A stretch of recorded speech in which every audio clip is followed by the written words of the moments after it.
Looking at the Markets with David Modell.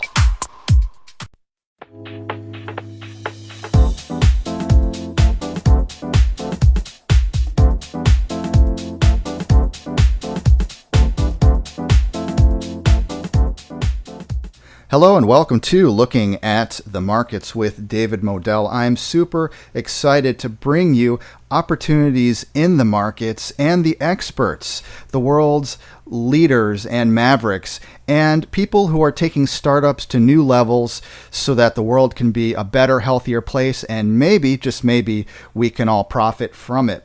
The gentleman I have with me that you're watching right now is Mr. Mitchell Scott, CEO of Very Good Food and Very Good Butchers. If you're interested in the company, you'll want to check out verygoodbutchers.com. And I'll try not to butcher this one. It is on the CSE exchange, ticker symbol VERY, V-E-R-Y. Great ticker there, easy to remember. On the OTC markets, VRYYF. Mr. Mitchell Scott, welcome to Looking at the Markets, sir. Perfect. Thanks very much for having me. Well, it's very rare that I get it perfect, and I'm sure I won't, but I'm very glad to have you on the show. You're very generous to say that. I want to talk about some major opportunities here. COVID-19 is changing many businesses and industries.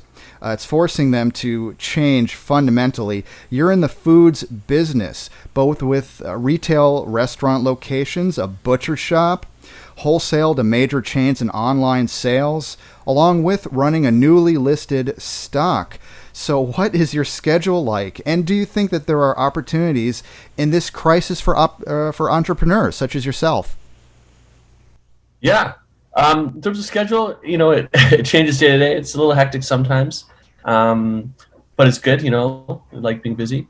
In terms of opportunities, absolutely. I think there's a ton of opportunities, even during crisis. As you mentioned before, we kind of have almost three different main lines of business. And so during COVID, we kind of repositioned some of those. For example, our restaurant butcher shop, we, obviously way less people or no people were going to restaurants for a while. We're lucky on the West Coast, we didn't get hit as hard as other parts of the world or the West Coast of Canada here. But basically, we reduced our hours. We shifted to more of a delivery model. So with, Uber Eats, Skip the Dishes, we kind of shifted our focus towards our e-commerce operations. We've had, e-commerce running for years, but saw kind of a surge in interest, kind of due to COVID, also due to a new marketing partnership we rolled out. So, our online sales just kind of took off. And we also saw really good growth in our grocery store sales. I think that's just because more people are cooking at home, stocking up at the grocery store, et cetera. Yeah. Now, in your industry, which is, I would call it the meat replacement plant-based foods industry, your world revolves around making customers that want a protein experience without getting it from animals. It's about texture and taste. But what is the process like trying to find something that customers will love? And how much research and development is involved in getting the food to taste great and get that experience? Yeah, it's a great question, and you nailed it there. So taste and texture are huge. So my business partner, James, is a classically trained French chef. He's been cooking for about 13, 14 years. He's from England, actually, originally. But he has a very, very good understanding of flavor and how to flavor things, how to spice things properly. So he is the one who did all of our initial research and development. The first products he came up with were burgers and English breakfast sausages. He's since expanded it to a range of about 15 products, everything from, bacon to ribs to steaks to pepperoni, deli meats. I don't want to say the taste part was easy for him, but it was a little bit easier because he already had this understanding of flavor. The texture is a whole nother ball game, and something we're still working on to this day. Our whole kind of ethos is just to keep a very clean ingredient deck. So all ingredients you need to understand. So beans, veggies, herbs and spices, a bit of wheat flour to bind it all together. So as a result, it can be difficult to achieve that texture without using different fillers or gums or additives. But we've managed to get pretty close, and I'm pretty happy with our products. Well, I'm very happy with our products. And it's basically just we're cooking together, a mix of beans and veggies. We're adding this wheat flour to it, which kind of turns it into a dough. That dough then gets shaped, into sausages, burgers, and then steamed. And once it's steamed, it has this kind of meaty chew and texture to it. It's called seitan. And then moving forward, we actually have an R&D team based in Vancouver that's been working for the past year, and they're kind of working the next generation of products for us. And they're looking at different protein sources, like we're looking at fava bean protein and all these other different ways of creating our products while still keeping that clean ingredient profile. Yeah. Now, there is a show called Dragon's Den, and in Canada, it's basically the equivalent of Shark Tank in America. It's a very popular show where people who have startups go on the program and they pitch to investors. And, sometimes they bite and sometimes they don't.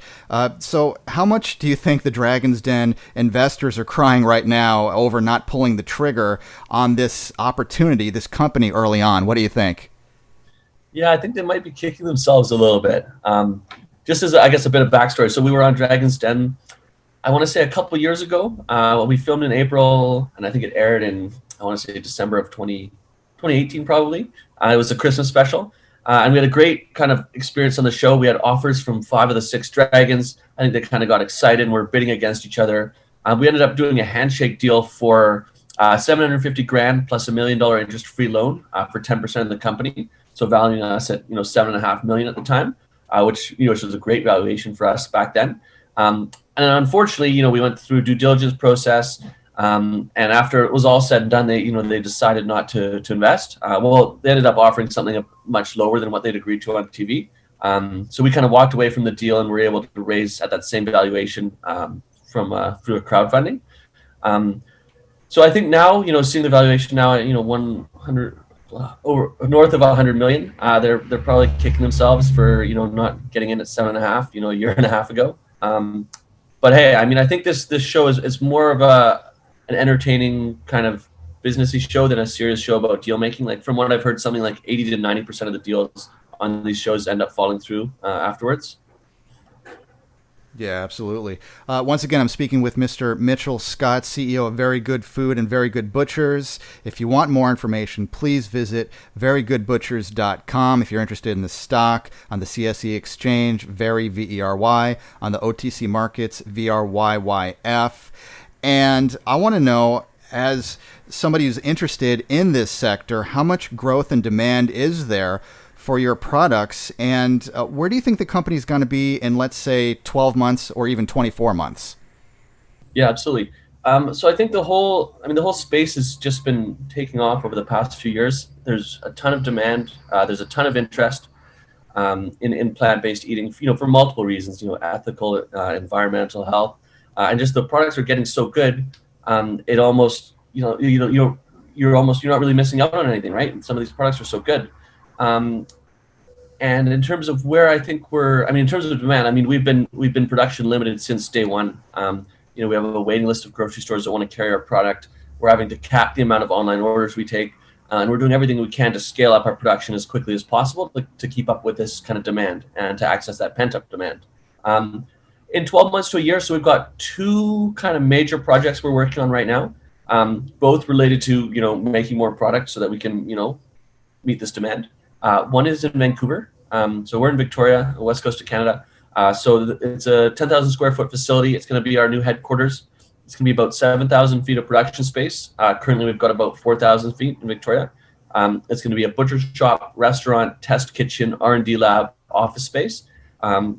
So that should be able to kind of provide enough product to satisfy the Canadian market. Then we've also signed a lease for a facility in California. And that's quite a bit bigger. It's 25,000 square feet. We've got a right of first refusal on an additional 25,000 square feet. And that's going to be able to make, $90 million worth of product or so per year, at least initially, just as we can. And then we have room to further expand that. And that's going to be to serve the U.S. market, both in retail, wholesale, and then also online. Yeah, Very Good Food, Very Good Butchers coming to America, coming to California, if I'm correct. And Yeah. we're talking about huge production volumes potentially. This is it's kind of like the Beatles coming to America, right? I think it's huge. And also big news in the last financing that you just completed, accredited investors, millionaires, institutional money, they paid $1.30 Canadian per share, and they received a $2 Canadian warrant. That means they can only profit if the stock goes above $2. It's currently not there yet, so I believe this is still early stage, and they're going to want to see it go over that price. And they believe that it will, obviously, otherwise they wouldn't have made that investment. What do these sophisticated investors, what are they seeing that got them so excited? What do you think? I think the big thing they're seeing is that, I mean, I think they see what we need to do, right? We need to scale up our operations, and increase our production capacity. And once we've done that, we've got all this pent up demand. So accessing those, those higher sales volumes are going to come as a result of that increased production capacity. I mean, currently when we closed that round, our run rate was probably around 5-6 million or so per year. So if we can get this production online, we could be up at 40 to 60 million plus per year within the next year or so. Obviously, if you take the multiple on sales and apply it to that much higher sales figure, you can project a much higher stock price. So I think that's what got them excited. Also, I think the market itself, a lot of interest in the space. There's a few other companies in the space, but I think there's maybe one or two other public companies in the space. And we were the second one to IPO. So I think they still think there's a lot of room to grow in the market. And I think they like the company. They like our products, our positioning, our branding. I think it's just kind of a combination. Yeah, I view this as a global phenomenon. Today, Canada, tomorrow, USA. I mean, where else are you targeting, both in the US and elsewhere? I mean, are you really going global with this? Yeah, so the big focus in the next, let's say, year 1 to 2 years is kind of capture that North American market with, direct-to-consumer e-commerce, but also with, wholesale retail. Then we'd love to go to Europe and potentially, Australia and the Asia region, APAC. So the idea would be, let's say go to Europe, set up a flagship, butcher store. We kind of see them as marketing, branding tools. Set up manufacturing, just basically to use the same playbook. So roll out e-commerce, roll out retail, wholesale, and then kind of go from there and go global. Yeah, you saw him on Dragon's Den. Now you saw him on Looking at the Markets. Very good, sir. I don't know if that's an upgrade or not, but hey, we're so proud to have you here. This is David Modell, Looking at the Markets. We've been speaking with Mr. Mitchell Scott. You got to go to www.verygoodbutchers.com to get more information. I don't want people to invest in something until they know what they own, okay? So learn about the company. But if you want an early stage opportunity in this growing plant-based meat alternatives market, this is one way to do it, and this is a company in hyper growth mode as I see it. So check that out. I'll put the link in the description below this video to go to the website. Mr. Mitchell Scott, we'll have to have you back here for an update, not only on the California facility, but on the global takeover that's in progress. Thank you for coming on Looking at the Markets. Appreciate it today. Thanks so much, David. Cheers. Have a good one.